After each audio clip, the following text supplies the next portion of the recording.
नमस्कार मित्रांनो, सध्या सोशल मीडियावर जोरदार चर्चा आहे ती म्हणजेच आदिनाथ कोठारी आणि उर्मिला कानेटकर यांचा। तर आपण या व्हिडिओमध्ये त्यांची पहिली भेट, प्रेम कहाणी, लग्न, 15 वर्षाचा संसार, मुलगी जिजा, विभक्त होण्याचे काय कारण आणि पुढील आयुष्य कसे जगणार याबद्दल संपूर्ण माहिती जाणून घेऊया। त्यासाठी हा व्हिडिओ शेवटपर्यंत नक्की पहा। आदिनाथ कोठारे हे अभिनेते, दिग्दर्शक आणि निर्माते आहेत। ते ज्येष्ठ अभिनेते दिग्दर्शक महेश कोठारे यांचे पुत्र आहेत।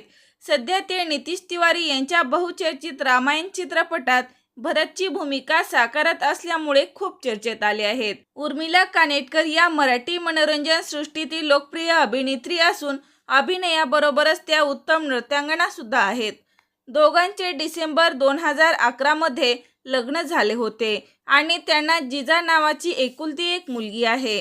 जवळपास 15 वर्ष एकत्र संसार केल्यानंतर 16 जून 2026 रोजी दोघांनी परस्पर संमतीने वेगळे होण्याचा निर्णय घेतला आहे। विशेष म्हणजे त्यांच्या अधिकृत निवेदनात घटस्फोटामागे कोणतेही भांडण किंवा कटुता असल्याचे त्यांनी सांगितले नाही। उलट दोघांनी एकमेकाबद्दल आदर कायम असल्याचे सांगितले आहे। मुलगी जिजासाठी दोघांनी एकत्र राहून मुलगी जिजाचा पालक म्हणून जबाबदारी पार पडल्याचेच बोलले जात आहे। कधी काही काळ एकमेकांच्या हातात हात घेऊन आयुष्याची सुरुवात करणारी ही जोडी आज पती पत्नी म्हणून वेगळी झाली आहे। कधी काळ एकमेकांच्या हातात हात घेऊन आयुष्याची सुरुवात करणारी ही गोड जोडी आज पती पत्नी म्हणून वेगळी झाली आहे।